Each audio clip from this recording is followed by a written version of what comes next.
من الشيطان الرجيم بسم الله الرحمن الرحيم وتلك الأيام نداولها بين الناس صدق الله العلي العظيم সবাই বলি সাল্লাল্লাহু আলাইহি ওয়াসাল্লাম।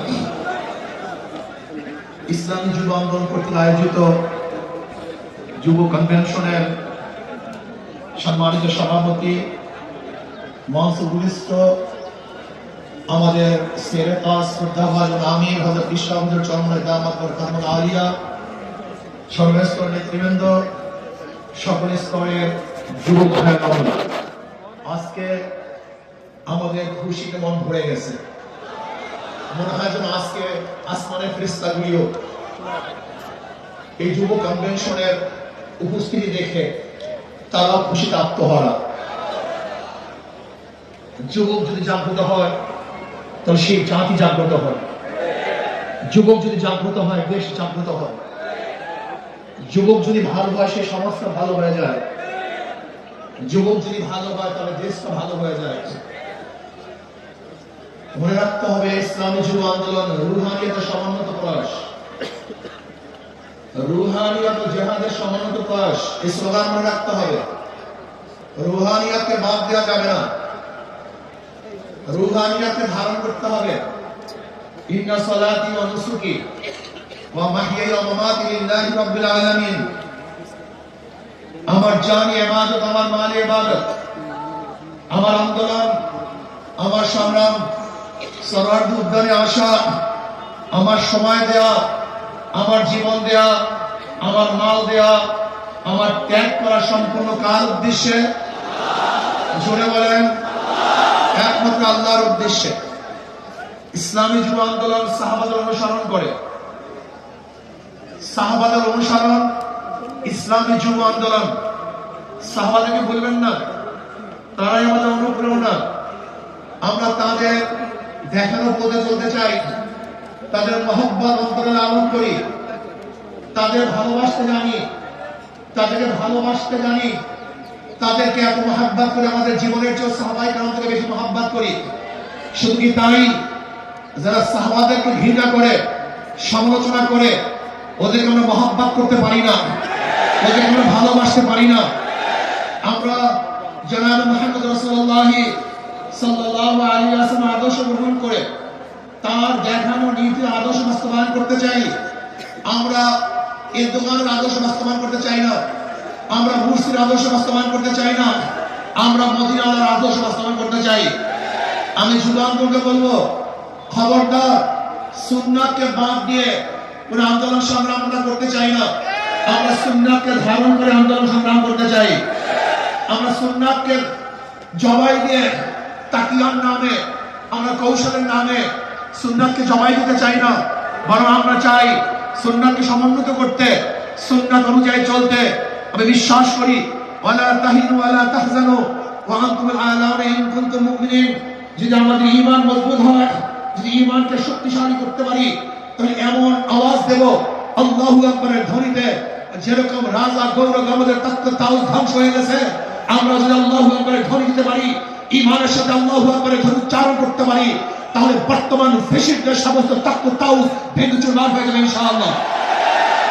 এর জন্য আমাদেরকে বলবো, খবরদার জিকির ও ফিকির, জবানে জিকির থাকতে হবে, ব্রেনের মধ্যে ফিকির থাকতে হবে, কলমের মধ্যে শুকর থাকতে হবে, অঙ্গ প্রত্যঙ্গে সবর থাকতে হবে।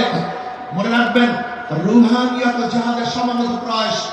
রুহানিয়তের বাদ দিয়ে তো জিহাদ আমরা চাই না। রুহানিয়তের বাদ দিয়ে জিহাদ করবেন, এটা জিহাদ হবে, সন্ত্রাস হবে। কি হবে? সন্ত্রাস হবে। যে জিহাদের সাথে রুহানিয়ত নেই, ওই জিহাদ জিহাদ না, বরং সন্ত্রাসবাদ হবে। ইসলামী ছাত্র আন্দোলন, ইসলামী যুব আন্দোলন, ইসলামী আন্দোলন বাংলাদেশ, তারা কি চায়? আল্লাহর জমিনে আল্লাহর হুকুমতের মাধ্যমে কল্যাণ রাষ্ট্র চায়। ইসলাম হুকুমত বাদ দিয়ে আমরা কল্যাণ রাষ্ট্র চাই না, আমরা ইসলাম হুকুমতের মাধ্যমে কল্যাণ রাষ্ট্র প্রতিষ্ঠা করতে চাই।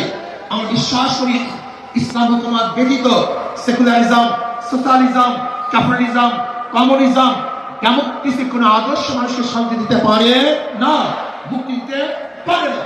একমাত্র মানুষের মুক্তির গ্রান্ট হলো ইসলাম হুকুমত। ইসলাম হুকুমত কায়েম করতে হবে। আপনারা জানেন আজকে অন্তর্বর্তী সরকার সরকার কিছু সংস্কার করতেছে, তার মধ্যে রাষ্ট্র সংস্কার। অবশ্যই রাষ্ট্র সংস্কার করতে হবে। কেন? আপনারা জানেন ফ্যাসিস্ট সরকার, রাষ্ট্রের এমন কোন বিভাগ নেই যে বিভাগকে ধ্বংস করে নেই, সমস্ত বিভাগকে ধ্বংস করে ফেলেছে। কাজী ধ্বংসস্তূপের উপরে সুন্দর একটা নির্বাচন উপহার দেওয়া সম্ভব নয়। আগে সংস্কার হবে, তারপরে নির্বাচন হবে। রাষ্ট্র সংস্কারের মধ্যে আমি বিচার বিভাগের স্বাধীনতা চাই, বিচার বিভাগের পূর্ণ স্বাধীনতা চাই। আজকে আমরা কি দেখেছি, সরকার পরিবর্তন হওয়ার সাথে সাথে সমস্ত আসামি খালাস হয়ে গেছে। আবার সরকার পরিবর্তনের সাথে সাথে অনেক আসামি জেলে ঢুকে ঢুকে পড়ছেন। তার মানে বিচার বিভাগ কি সরকারের ইঙ্গিতে চলে? একটা ভালো রাষ্ট্রের, উন্নত রাষ্ট্রের সবচেয়ে বড় মানদণ্ড হলো বিচার বিভাগের স্বাধীনতা। যে রাষ্ট্রের মধ্যে বিচার বিভাগের স্বাধীনতা নাই, ওই রাষ্ট্র ভালো কল্যাণমুখী একটা রাষ্ট্র হতে পারে না। এর জন্য বিচার বিভাগের স্বাধীনতা চাই। এমন স্বাধীনতা চাই, বিচারকরা আইন অনুযায়ী বিচার করবে, কাউ ইঙ্গিতে বিচার করবে না, কাউ দিকে দৃষ্টি করে বিচার করবে না, বরং আইনে যা আছে সেই অনুযায়ী সে রায় প্রদান করবে। এমন স্বাধীনতা বিচার বিভাগকে থাকতেই হবে। এমনকি ওই চেন্নাইকে, চিটংয়ের চেন্নাইকে, সেও যদি বিচারের আওতাধীন, সেও সে আইনের আওতায় খালাস পায়, আমার কোনো আপত্তি নেই। কিন্তু আমিও যদি বিচারের আইনের মাধ্যমে জেলে থাকি, তাহলে আমার আপত্তি নেই। বিচার বিভাগকে স্বাধীন দিতে হবে, কাউরি ইঙ্গিতে বিচার বিভাগে চলতে পারে না। যদি বিচার বিভাগের স্বাধীনতা না থাকে, মান হাফেরা হুফেরা, তুমি যে গর্ত খুঁজবা সেই গর্তের মধ্যে একদিন তুমিই পড়বা। এজন্য বিচার বিভাগের স্বাধীনতা চাই। নাম্বার 2, সংবিধান সংস্কার। আজকে দেখেছি সেখানে প্রায় 505টা আসন রাখা হয়েছে। আসন কম হোক বেশি হোক, কিন্তু সব জায়গায় নির্বাচনের ভিত্তিতে সংসদ সদস্য হতে হবে। মহিলাদের জন্য সংরক্ষিত আসন 100, এটা আমরা মানি না। যে সংরক্ষিত আসন মহিলাদের জন্য রাখা হয়, এটা মহিলাদের সাথে বৈষম্য করা হয়, তাদেরকে দুর্বল ভাবা হয়। আমরা তো কোঠার বিরুদ্ধে আন্দোলন করেছিলাম। যদি আবার মহিলাদের জন্য কোঠা রাখা হয়, তাহলে আমরা আন্দোলন সাকসেস হই নাই। আমরা বলবো মহিলারা সরাসরি নির্বাচন করবে, নির্দিষ্ট কোনো কোঠা আমরা চাই না। কোন মহিলাদের জন্য নির্দিষ্ট কোঠা থাকবে না, তারা নির্বাচন সরাসরি করবে। কাজেই আমি অন্তর্বর্তী সরকারকে বলবো, মহিলাদের জন্য কোনো নির্দিষ্ট আসন ইসলামী আন্দোলন বাংলাদেশ, এটা আমরা মানতে পারি না, এইটা আমরা চাই না। আমরা চাই বিকল্প বিশিষ্ট হোক, একক্ষ বিশিষ্ট হোক, পিয়ার সিস্টেম নির্বাচন হবে, সংখ্যানুপাতিক নির্বাচন হবে। যদি সংখ্যানুপাতিক নির্বাচন না হয়, পিয়ার সিস্টেম নির্বাচন না হয়, তাহলে আবার কালো টাকা সরাসরি হবে, বেশি শক্তি ব্যবহার করা হবে, মানুষের ভোট অধিকার প্রয়োগ করতে পারবে না, আমাদের আন্দোলন ব্যর্থ হবে। আজকে জুলাই বিপ্লবে ইসলামী আন্দোলন কি ভূমিকা ছিল আপনারা জানেন। 5ই জুলাই বরিশাল আমরা ঘোষণা দিয়েছিলাম যে ছাত্রদের বৈষম্য বিরোধী আন্দোলনের সাথে আমরা সম্পৃক্ত। শুধু কি তাই, সেখান থেকে শুরু করে এমন কোন আন্দোলন নাই, সংগ্রাম নাই যেখানে আমরা মাঠে ছিলাম না। আমরা জীবনের মায়া ত্যাগ করে রাস্তায় ঝাঁপিয়ে পড়েছিলাম। আমি বিশ্বাস করি ইসলামী আন্দোলন বাংলাদেশ যেইভাবে দলীয় ব্যানারে বৈষম্য বিরোধী আন্দোলন অংশগ্রহণ করেছে, বাংলাদেশের অন্য কোনো সংগঠন দলীয় ব্যানারে এই আন্দোলন সম্পৃক্ত ছিল না। শুধু তাই, ইসলামী আন্দোলন বাংলাদেশের যারা শীর্ষস্থানীয় লিডার নেতা, তারাই মাঠে ছিল। কিন্তু যারা বৈষম্য বিরোধী আন্দোলনের বিরোধিতা করেছে, বলেছে যে এই সংগ্রামের সাথে আন্দোলনের সাথে আমরা সম্পৃক্ত নাই, তারা যদি আজকে নতুন ভাবে ক্ষমতা যাওয়ার স্বপ্ন দেখে, এদেশের জনগণ সেই স্বপ্ন পূরণ হতে দেবে না। সংস্কারের পরেই নির্বাচন হবে। আজকে সংস্কার করতে যারা বাধা সৃষ্টি করেছেন, আমি বলবো দীর্ঘ 16 বছর কোথায় ছিলেন? রাত ডাক ছেড়েই বলবো, দিনটা আপনারা কোথায় ছিলেন? প্রতিবাদ, ঈদের কথা বলেছেন, ঈদের পরে আমরা আন্দোলন করব, ঈদের পরে সংগ্রাম করব, ঈদের পরে সেইটা করব। হাজার ঈদ চলে গেছে, আপনারা আন্দোলন করতে পারেননি। কিন্তু ছাত্র জনতা আজকে আন্দোলনের ভিত্তিতে যে অর্জন করেছে, সেই অর্জনকে ধ্বংস করার চক্রান্ত করতেছেন।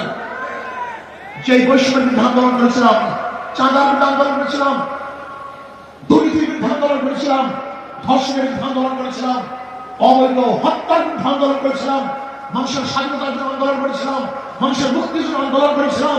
কিন্তু আমরা কি দেখলাম? 5ই আগস্টের পরে আবারও চাঁদাবাজি, আবারও দখলদারি, আবারও দুর্নীতি। না, বাংলাদেশের মানুষ এই চাঁদাবাজি আর দেখতে চায় না, দুর্নীতি আর দেখতে চায় না। যারা 53 বছর পর্যন্ত বাংলাদেশকে 5 বার দুর্নীতির চ্যাম্পিয়ন করেছে, ওই সমস্ত দলকে বাংলাদেশের জনগণ আর ক্ষমতা দেখতে চায় না। বাংলাদেশের জনগণ কি ক্ষমতা দেখতে চায়? ইসলামকে ক্ষমতা দেখতে চায়। বাংলাদেশের জনগণ ইসলামের আদর্শের মানুষকে ক্ষমতা দেখতে চায়। যারা খাঁটি ইসলাম, মদিনার ইসলাম নিয়ে সামনে অগ্রসর হবে, বাংলাদেশের মানুষ তাদেরকে গ্রহণ করবে। মদিনার ইসলামের বাহিরে কোন নব ইসলামকে বাংলাদেশের মানুষ গ্রহণ করবে না ইনশাআল্লাহ। তো ভাই আমার, আসুন ইসলাম হুকুমাতের জন্য আমাদের সাধনা করতে হবে, চেষ্টা করতে হবে। আমাদের আন্দোলন এখন সমাপ্ত হয় নাই, আমাদের সংগ্রাম এখন শেষ হয় নাই, আমাদের যুদ্ধ এখন শেষ হয় নাই। বেশিরভাগের বিরুদ্ধে আন্দোলন করেছিলাম, এখন চাঁদাবাদের বিরুদ্ধে আন্দোলন করতে হবে, দখলদারের বিরুদ্ধে আন্দোলন করতে হবে, যারা দুর্নীতিবাজ তাদের বিরুদ্ধে আন্দোলন করতে হবে, যারা ডাকাত তাদের বিরুদ্ধে আন্দোলন করতে হবে, যারা দেশকে ধ্বংস করার চক্রান্ত করতেছে তাদের বিরুদ্ধে আরেকবার আন্দোলন করতে হবে। আজকে ভারত আমাদের দেশকে দখল করার চক্রান্ত করতেছে। আমি ভারতকে বলবো, আপনি আমাদের দেশ দখল করার চক্রান্ত করতেছেন, আমাদের দেশের দিকে চক্ষু তুলছেন, আঙ্গুল উঁচা করছেন। আপনি জানেন বাংলাদেশের অবস্থাটা কি? আমরা জীবনভর লড়াই করি, বেঁচে আছি, লড়াই করি, বাঁচবো ইনশাআল্লাহ। আমরা জীবনভর লড়াই করেছি, আরো লড়াই করবো, লড়াই করতেই থাকবো। যতদিন ইসলাম হুকুমত না কায়েম হবে ততদিন পর্যন্ত ইনশাআল্লাহ মাঠে থাকবো, ময়দানে থাকবো। প্রিয় ভাইরা আমার, আগামী নির্বাচন আসতেছে, নহে সমাপ্ত কর্মমদের অবকাশ দেন ইসলামের। আজকের থেকেই আমাদের কাজ শুরু হবে। মাঠে ময়দানে প্রত্যেকটা দাঁড়ে দাঁড়ে ঘরে ঘরে গিয়ে মানুষ ইসলামের কথা বোঝাতে হবে, ভোট আদায় করতে হবে, ইসলামের পক্ষে আমরা ভোট নিয়ে আসবো। আল্লাহ আমাকে এবং আমাদের সবাইকে ইসলাম হুকুমত কায়েম করার চেষ্টা করার এবং সর্বোচ্চ ত্যাগ করার তৌফিক দান করেন। যুব কনভেনশন শুকরিয়া আদায় করছি, যারা আয়োজন করছেন সবাইকে ধন্যবাদ জ্ঞাপন করছি। আসসালামু আলাইকুম ওয়া রাহমাতুল্লাহি ওয়া বারাকাতুহু।